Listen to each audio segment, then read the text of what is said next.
Hello. My assigned speaker was Dr. Martin Luther King Jr. Dr. Martin Luther King Jr. was born in Atlanta, Georgia in 1929 and came from a long line of Baptist ministers. His father was a Baptist minister and his father's father was a Baptist minister.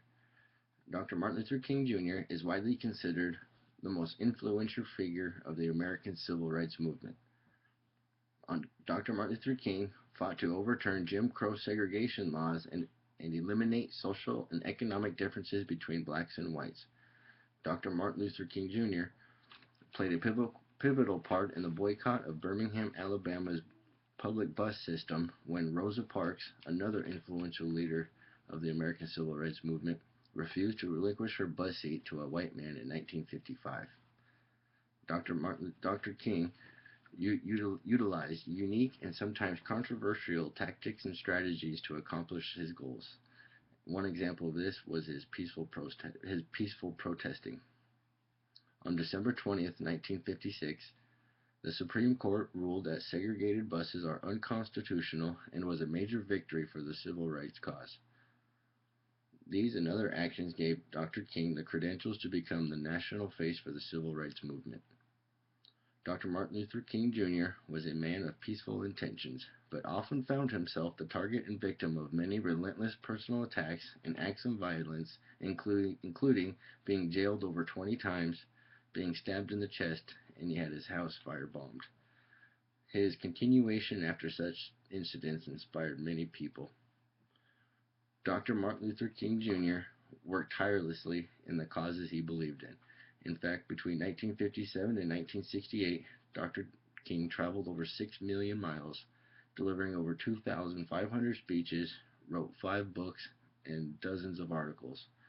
On August 28, 1963, Dr. Martin Luther King Jr. delivered probably one of the most famous speeches of the 20th century, the I Have a Dream speech, at the Lincoln Memorial in Washington, D.C., in front of a crowd of in excess of 250,000 people. Dr. Martin Luther King Jr. was named 1963 Times Magazine's Man of the Year, and in 1964 he was the youngest man ever to win the Nobel Peace Prize for Peace. In, in, in April of 1968, after delivering a speech in support of striking garbage workers in Memphis, Tennessee, Dr. Martin Luther King Jr. was shot and killed outside his hotel room in Lorain, Texas.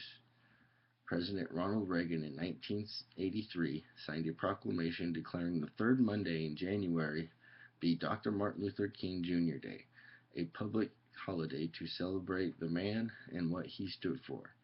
Dr. King's speeches and famous quotes continue to inspire millions to this day.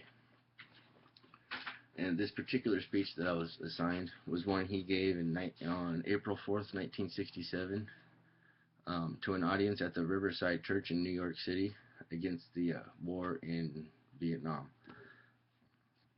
I come to this magnificent house of worship tonight because my conscience leaves me no other choice. A time comes when silence is betrayal, and that time has come for us in relation to Vietnam. In 1957, when a group of us formed the Southern Christian Leadership Conference, we chose as our motto to save the soul of America. In a way, we were agreeing with Langston Hughes, that black bard of Harlem, who had written earlier, "Oh yes, I say it plain, America never was America to me. And yet I swear this oath, America will be." Somehow this madness must cease. I must stop now. I speak as a child of God and a brother to the suffering poor of Vietnam. I speak for those whose land is being laid waste, whose homes are being destroyed, whose culture is being subverted. I speak for the poor of America who are paying double price of smashed hopes at home and death and corruption in Vietnam. I speak as a citizen of the world, for the world as it stands is aghast at the path we have taken. I speak as one who loves America to the leaders of our own nation. The great initiative in this war is ours. The initiative to stop it must be ours. I am convinced that if we get on the right side of the world revolution, we as a nation must undergo a radical revolution of values. We must rapidly begin shift from a thing-oriented society to a person-oriented society. When machines and computers, profit motives, and property rights are considered more important than people, the giant triplets of racism, extremism, materialism, and militarism are incapable of being conquered. A true revolution of values will look uneasily on the glaring contrast of poverty and wealth. The Western arrogance of feeling that it has everything to teach others and nothing to learn from them is not just. A true revolution of values will lay hand on the world order and say of war, this way of settling differences is not just.